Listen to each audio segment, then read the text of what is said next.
Hi there, and welcome to Conscious Preconception Television.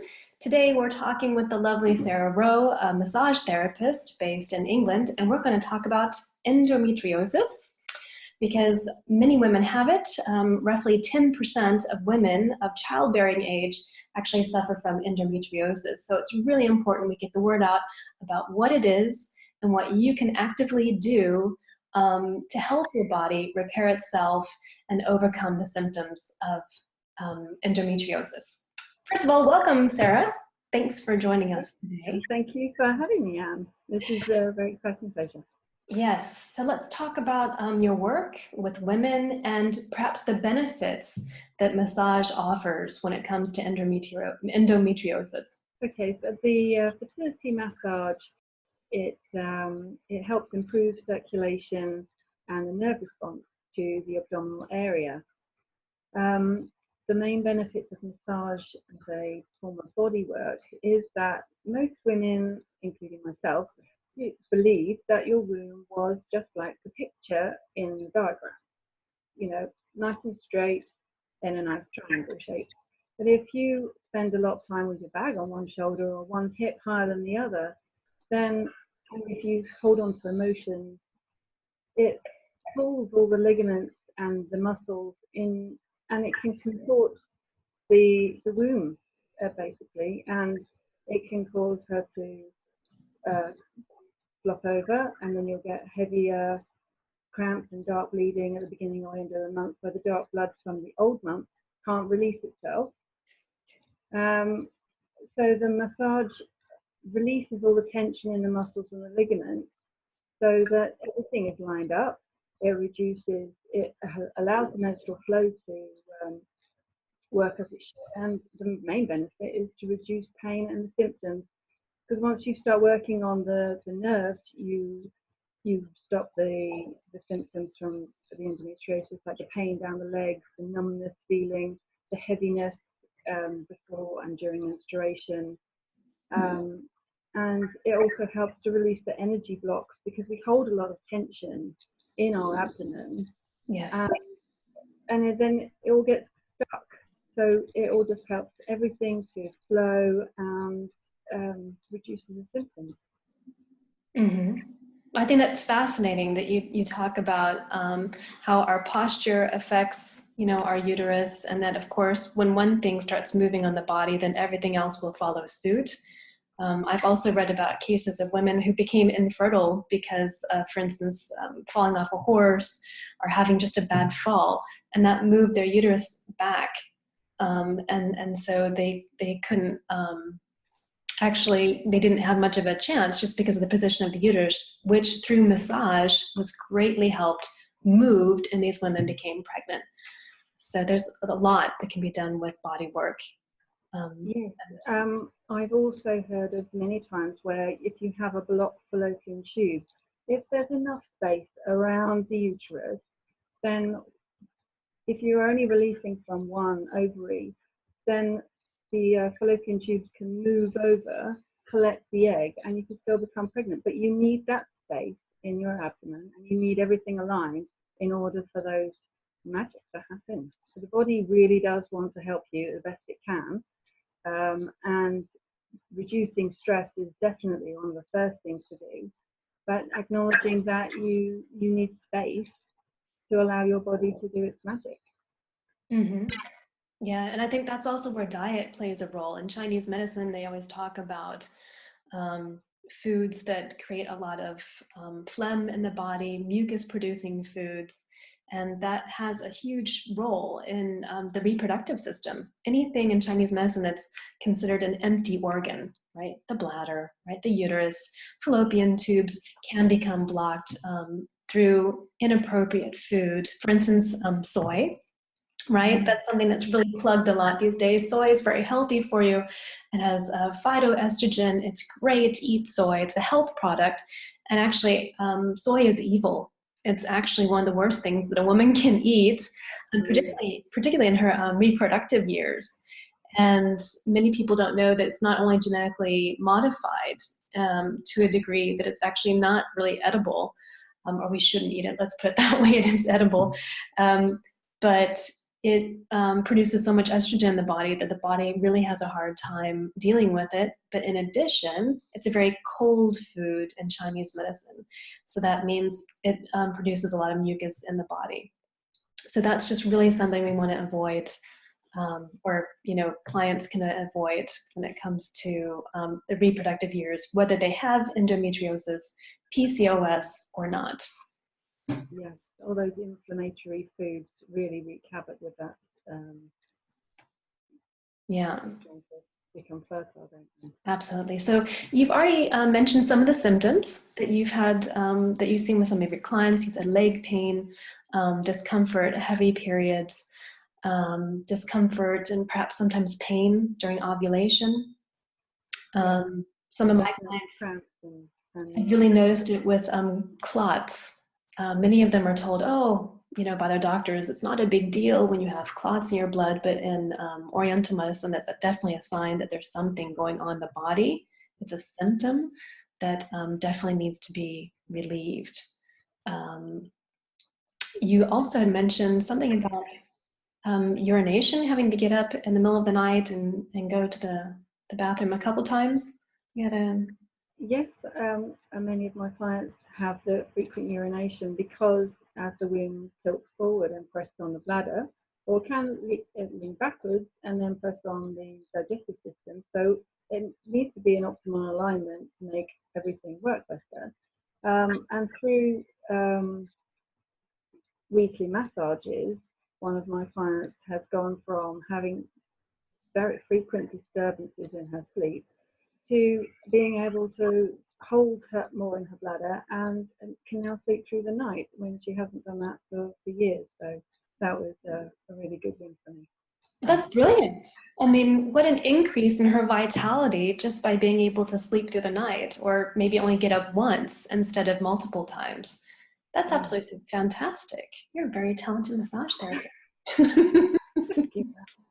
No, but seriously, there's a lot we can do with our hands and through weekly massage to increase our well-being, but really to work on problems like not sleeping through the night over years. Chronic sleep deficiency is truly a problem, right? And that can. I think stress is the main player when it comes to fertility because the reproductive system is the first non-essential part of your body that you can shut down when you're in stress and you're releasing like cortisol.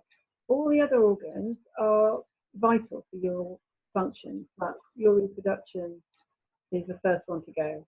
So I just wanted to add that most of my clients, when they start doing self-help things like the castor oil packs on the abdomen to release the adhesions and tension, and just take that time out to just sit and listen to some classical music, to something relaxing, and work through their favorite is the guided meditation. Just sit, go within, and they found that massively helpful. Just to ease that levels of stress from their day, just to after each stressful day at work. Yes, I agree, because stress affects the whole system. And I agree with you 100% that fertility is actually an extra. Every other organ in the body actually has a priority, right, for our survival. And that will be shut down or kind of put on the back burner until the body is in optimal health. And then we can think about our, perhaps having a child once everything else is really in optimal health, right? That includes getting our periods back online if someone has irregular periods, or relieving symptoms of endometriosis, right? Brilliant. So as far as diet goes, I've already mentioned soy, but there's actually been some indication that red meat is something that women should avoid if they have endometriosis, dairy products, and of course, the big culprit that we hear right now a lot about, wheat, right? How do you feel about that? Or do you have any other tips that you can give?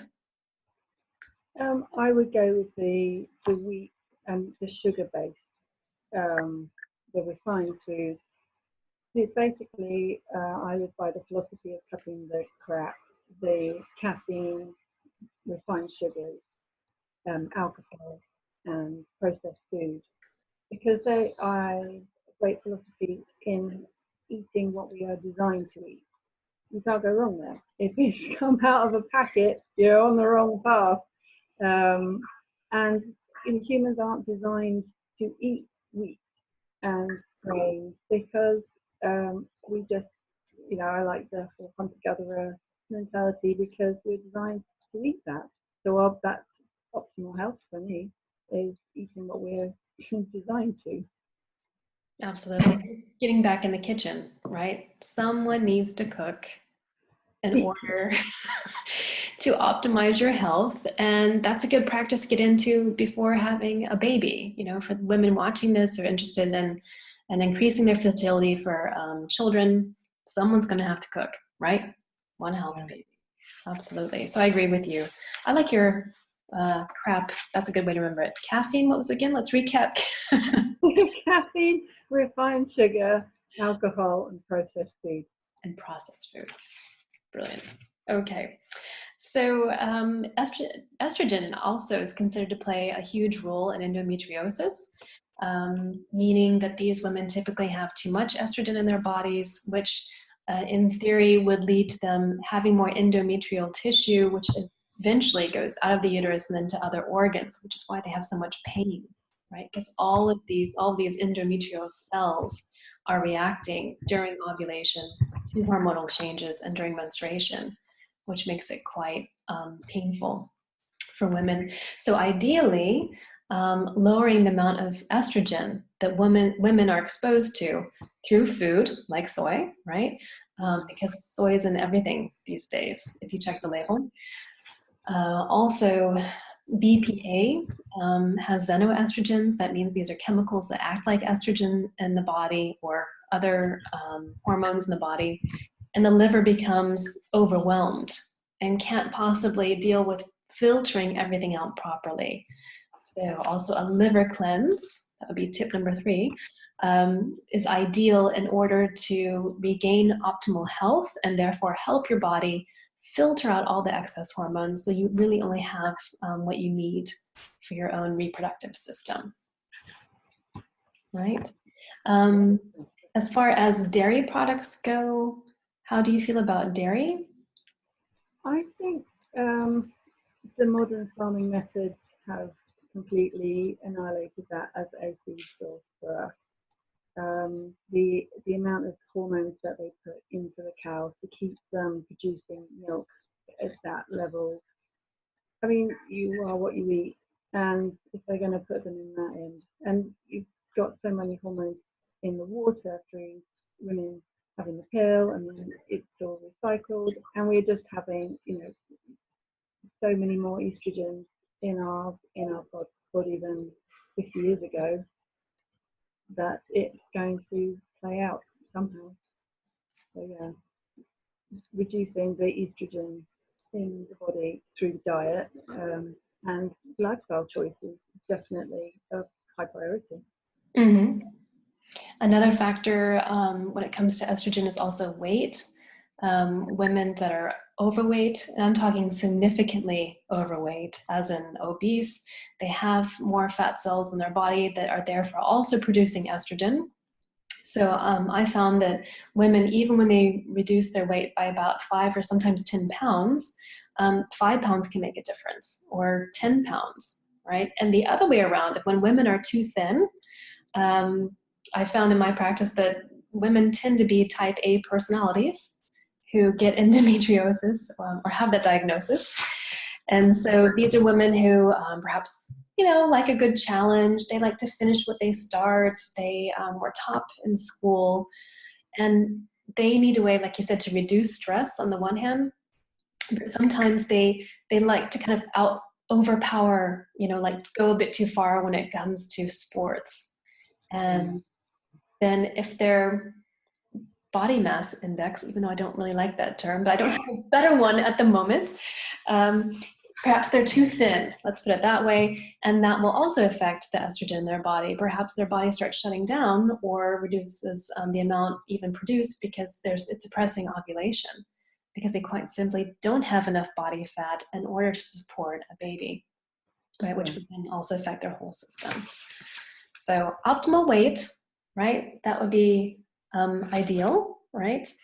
And as you mentioned, I'm just looking over my notes here for 1 second, reducing stress, right? That's the super, super big one, I think, for all of us. So when it comes to reducing stress, perhaps we can just use this as our final point here. You mentioned castor oil packs and doing some type of visualization. Is there any other pointers that you give to women that you work with in order to reduce stress?